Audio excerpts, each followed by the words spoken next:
La cendre n'est pas un reste. Elle est une mémoire. Elle est ce qui demeure après le feu, après la traversée, après la transformation.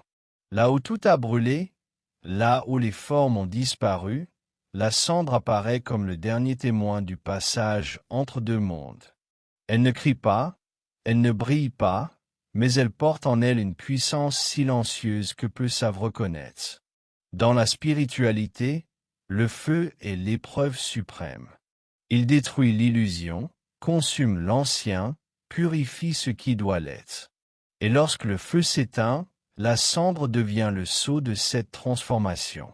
Elle symbolise la fin d'un cycle, la mort symbolique de ce qui n'était plus aligné, et l'entrée dans un espace sacré où tout recommence à zéro.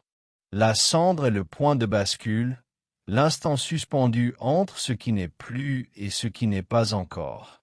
Dans de nombreuses traditions anciennes, la cendre est utilisée comme une frontière invisible. Elle marque le passage, protège, absorbe, neutralise. Elle est déposée sur la terre, au seuil, dans les lieux de transition, non pas comme un geste anodin, mais comme une déclaration spirituelle. Ici, l'ancien s'arrête. Ici, le renouveau commence. Elle est la poussière sacrée de la vérité, celle qui ne ment pas, celle qui reste quand tout le reste a disparu. La cendre est aussi un rappel profond de l'humilité. Elle murmure à l'âme que tout est impermanent, que toute forme retourne à la poussière, que toute puissance extérieure s'efface devant la loi de la transformation. Elle dépouille l'ego, efface les masques, réduit l'être à son essence. Et dans ce dépouillement total, quelque chose de pur peut enfin émerger. Mais la cendre n'est pas une fin. Dans la nature, elle nourrit la terre. Elle enrichit le sol. Elle prépare la renaissance.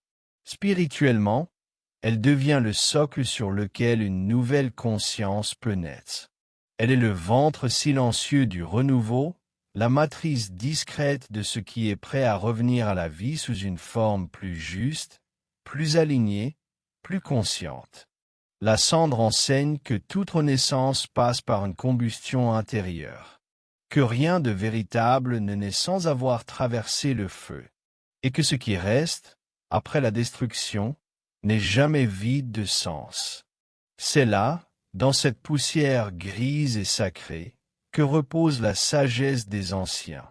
Accepter de brûler l'ancien pour honorer la naissance du nouveau. La cendre ne demande rien. Elle attend. Et dans son silence, elle détient le pouvoir de transformer à jamais celui qui sait la regarder autrement. Bienvenue sur l'art d'être de Mekelno, un espace où la parole devient souffle et où chaque mot réveille la mémoire ancienne des âmes en quête de vérité. Ici, nous marchons sur les chemins de la sagesse africaine, là où le visible rejoint l'invisible, où la nature enseigne et où chaque silence a un sens. L'art d'être de Mekelno, c'est la voix des anciens, la mémoire du feu, de l'eau et de la terre. Chaque vidéo est une invitation à ralentir, à ressentir, à te souvenir de qui tu es. Paix, force et lumière. Si ce message te parle, montre-le, abonne-toi, active la cloche, partage, like et commente. Ta présence donne vie à cet espace de sagesse et de bienveillance.